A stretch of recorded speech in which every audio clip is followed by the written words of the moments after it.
palabra y vida.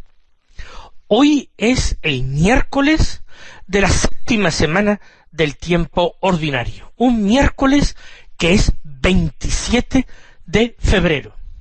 Nos encontramos en el miércoles anterior al miércoles de ceniza.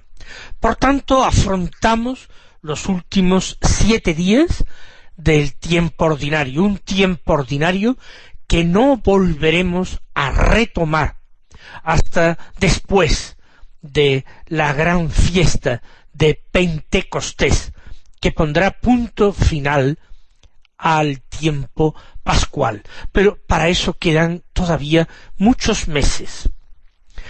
Vamos a seguir considerando el misterio de Cristo en su conjunto, en su totalidad, sin fijarnos en aspectos concretos de él. Hacemos una lectura continuada del Evangelio de San Marcos, del segundo Evangelio, en la liturgia de la palabra de la misa del día. Y hoy continuamos en el capítulo 9 del Evangelio según San Marcos, del que leemos solamente 3 versículos. Los versículos 38 al 40, que dicen así: En aquel tiempo, Juan dijo a Jesús: Maestro, hemos visto a uno que echaba demonios en tu nombre, y se lo hemos querido impedir, porque no viene con nosotros. Jesús respondió: No se lo impidáis, porque quien hace un milagro en mi nombre no puede luego hablar mal de mí. El que no está contra nosotros está a favor nuestro. El Evangelio que acabamos de proclamar es un Evangelio no solamente corto en extensión, sino también sencillo, hasta cierto punto sencillo. Porque aparentemente en el Evangelio Jesús tiene enseñanzas que parecen ser contrarias o contradictorias con esta. El que no está conmigo está contra mí, el que no recoge conmigo desparrama. Esto lo dice Jesús en el Evangelio según San Lucas, concretamente en el capítulo 11, en el versículo 23. Aparentemente hay una contradicción. ¿Cómo la resolvemos? ¿Qué es lo que dijo realmente Jesús? Vamos a profundizar en el texto, vamos a ver que en el fondo no hay tanta contradicción, y en la medida en que nosotros comprendamos mejor este texto, lo podremos aplicar luego con más sencillez y con más eficacia a nuestra propia vida. Lo primero que no sé si a ustedes les llama la atención es que en este Evangelio de San Marcos se presenta el apóstol y luego evangelista Juan hablando él particularmente, tomando la palabra para decirle a Jesús: Maestro, hemos visto a uno que echaba demonios en tu nombre. Si estamos familiarizados con los evangelios, esto nos llama la atención, porque es el único lugar en los evangelios sinópticos, es decir, los evangelios de Mateo, Marcos y Lucas, el único lugar, este versículo de San Marcos, este episodio en general de San Marcos, en que San Juan toma la palabra para dirigirse él personalmente a Jesús. Hay otro lugar en que se habla de que son los 2 hijos de Zebedeo los que se dirigen a Jesús. Pero Juan, como digo, individualmente es su única aparición, su única intervención en los 3 primeros evangelios. ¿Qué más puede sorprendernos aquí? Pues que Juan está hablando de un exorcista extraño, desconocido, alguien que no es del grupo de los 12, ni tampoco un discípulo conocido por ellos de Jesús. uno que echaba demonios en tu nombre, y se omite el decir, y nosotros no los conocíamos de nada, no lo hemos visto nunca, no lo hemos escuchado nunca. Es un extraño. Llama la atención. ¿Por qué? Porque un extraño está, por una parte, exorcizando, pero por otra parte, no utilizando el nombre de Moisés o de Dios, o utilizando simplemente fórmulas sacadas de la Sagrada Escritura, sino alguien que está usando el nombre de Jesús para expulsar demonios. Y parece, aunque no se diga abierta ni claramente en el texto, que tiene éxito con su misión de exorcista. Porque si aquello fuera un puro fracaso, no tendría sentido que Juan acudiera a Jesús para protestar, para quejarse. No es Jesús el que tiene todo el poder y toda la autoridad que le da su Padre, y no es Jesús quien delega esta autoridad en los suyos, en sus apóstoles, en quienes Él ha enviado, por otra parte, de dos en dos. Entonces, ¿cómo es que otra persona puede también obrar milagros, aunque estos milagros sean exorcismos? Hemos visto a uno que echaba demonios en tu nombre. A Juan no le extraña que los demonios huyan ante el santo nombre de Jesús invocado. Tiene su explicación, tiene su razón. Jesús es el que tiene el poder de Dios para expulsar al demonio. Lo que ocurre es que este hombre no cree Juan que tenga derecho a usar el nombre de Jesús, porque no es de los discípulos que siguen a Jesús por el camino. Y movido de un celo muy particular, Juan ha querido impedir a este hombre que siguiera haciendo aquello. Parece que no lo ha conseguido del todo, porque dice se lo hemos querido impedir.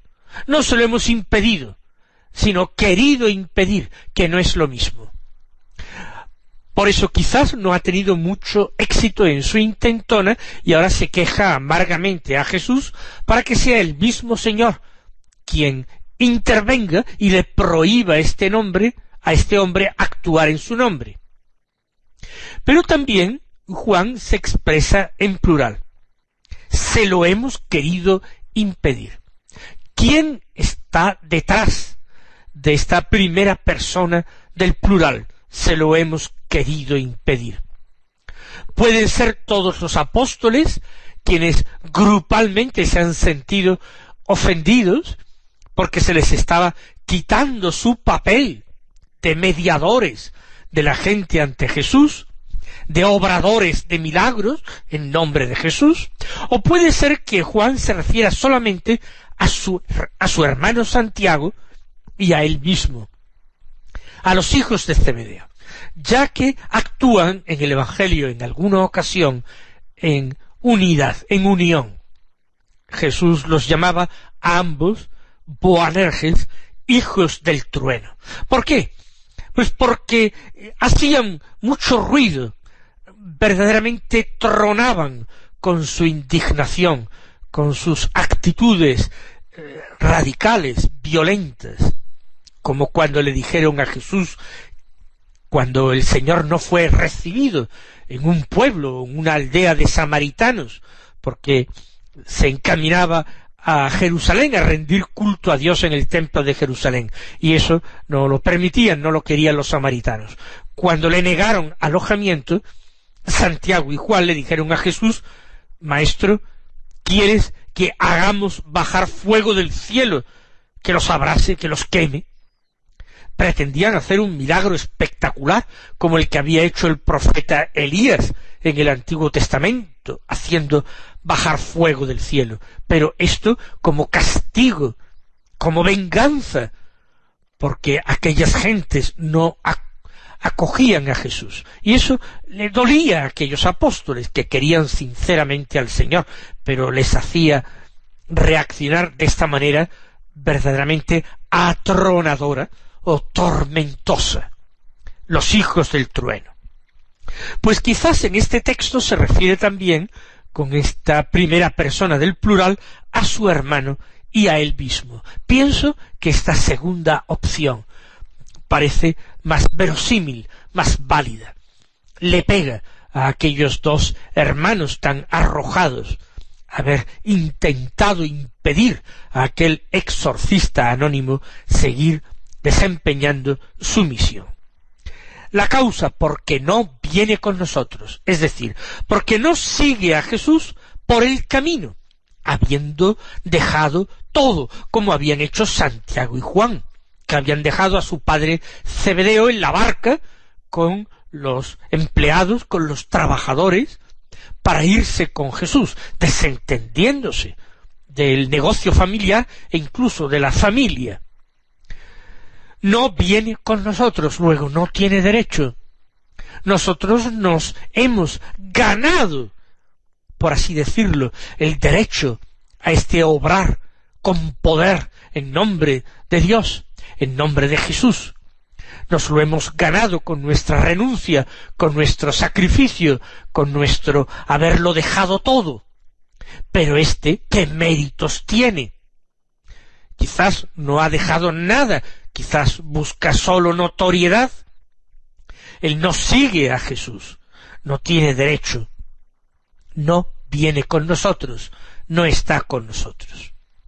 Y ahora Jesús responde diciendo: no se lo impidáis. ¿Por qué no se lo impidáis? En primer lugar, porque expulsar demonios de los hombres, liberarlos, es una obra buena y querida por Dios. Precisamente el demonio es el adversario de Dios, el que se le opone, el que se le enfrenta continuamente, el que quiere deshacer los planes de Dios y que no se cumplan, el que odia con odio mortal a esas criaturas tan extrañamente amadas por Dios y tan extraordinariamente amadas por Dios, que incluso les ha querido hacer sus propios hijos por adopción.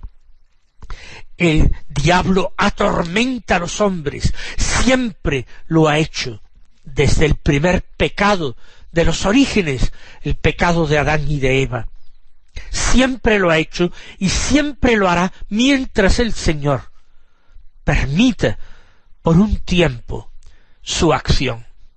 Ya el Apocalipsis nos habla de cuál será ese destino y cómo será arrojado al infierno y cerrada de alguna manera la puerta y arrojado en el lago de fuego, en la segunda muerte. Pero eso vendrá cuando Dios quiera, cuando Dios lo disponga. De momento el diablo tiene poder para tentar a los hombres y arrastrarlos a un camino de mal, de olvido de Dios o de confrontación con Dios. Pero también, además de la tentación, que es el medio más usual y peligroso, el diablo puede causar sufrimientos y daños físicos a los hombres, suscitando enfermedades, malformaciones, dolores, de alguna manera haciendo que los hombres sufran, se aíslen de sus prójimos, pierdan la esperanza, se olviden o duden de la bondad infinita de Dios, de su misericordia. Por eso, actuar exorcizando, expulsando a los demonios, es una obra buena, querida por Dios. Este hombre está combatiendo con Jesús a su lado, en el bando de Dios. Está actuando bien, por tanto no hay que impedírselo. Este hombre está colaborando con Jesús. Y no podemos decir, aunque él no lo sepa, porque lo sabe perfectamente, porque eso lo está haciendo en nombre de Jesús y no en otro nombre. En el Evangelio de San Lucas, que hemos citado antes, en el capítulo 11, la situación es distinta. Se reprocha a Jesús que Jesús exorciza en nombre de Belcebú, el príncipe de los demonios. Y Jesús demuestra, acudiendo a la lógica humana más aplastante, de que es imposible que Belcebú, que Satanás, se haga la guerra él a sí mismo, y que se expulse a sí mismo en su nombre. Eso es absolutamente disparatado. Un reino en guerra civil, dirá Jesús, no puede subsistir. Si Satanás lucha contra Satanás, su reino está ya absolutamente arruinado. No se pueden expulsar demonios en nombre de Satanás, en nombre del demonio.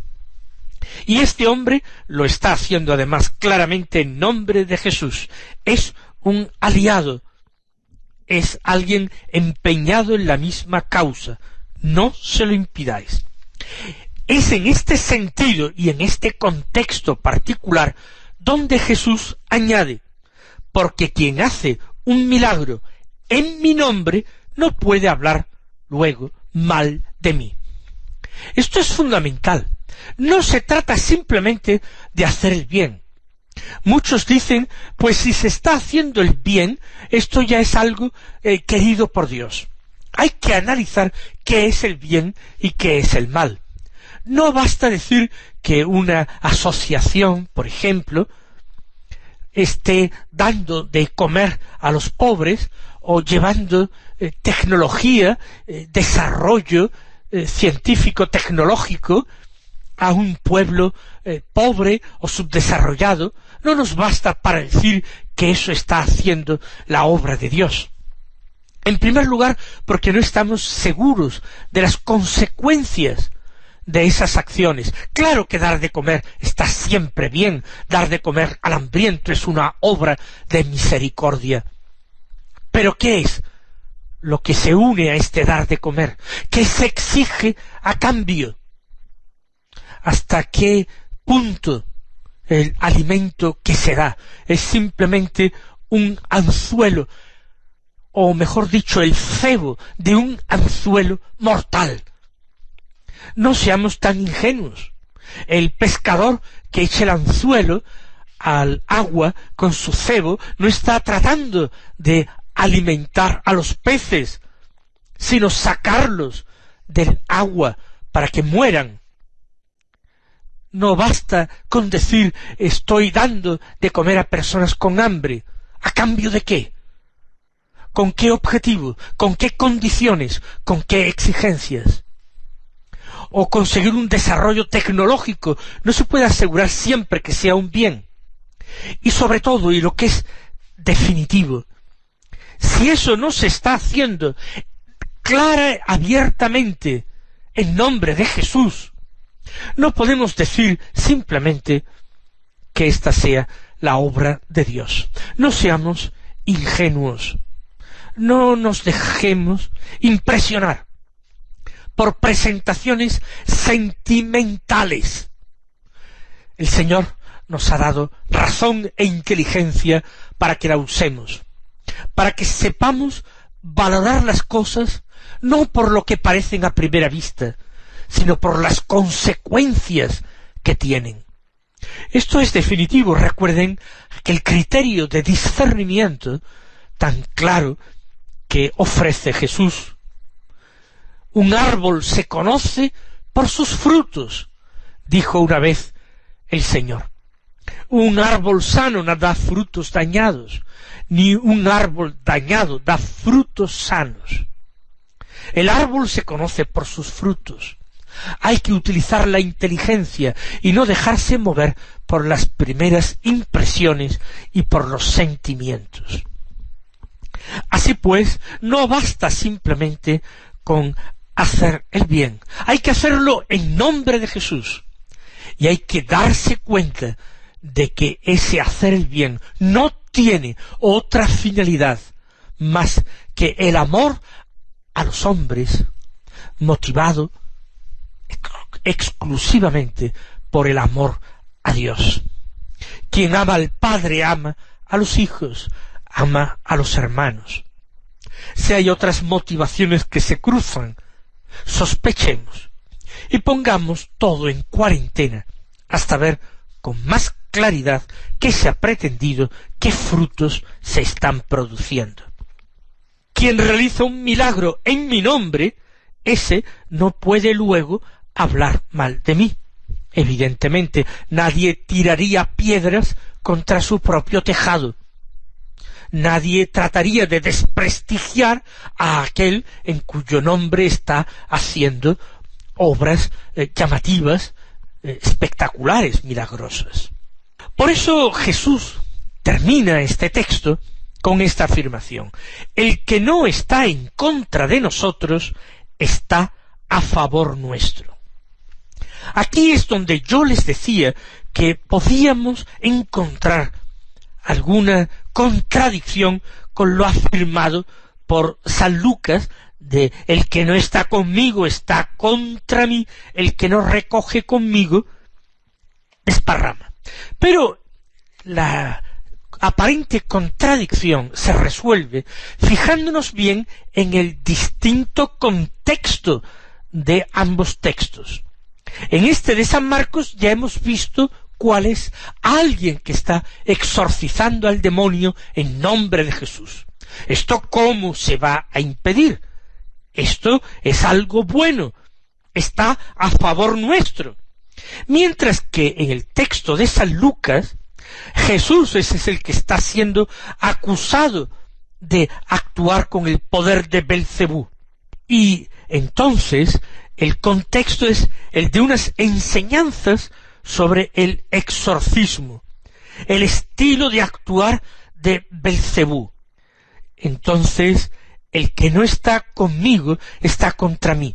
El que no actúa en mi nombre, cosa que sí hace el del texto de San Marcos, el que no actúa en mi nombre, según mi orientación, según mi enseñanza, según mi doctrina, ese está realmente contra mí. Ese no recoge, no colabora, al contrario, estorba, desparrama. Yo creo que así lo podemos entender mejor y hemos dado algunos criterios para enfrentarnos a situaciones que podemos vivir y conocer en nuestra vida ordinaria. Que el Señor os colme de bendiciones y hasta mañana si Dios quiere.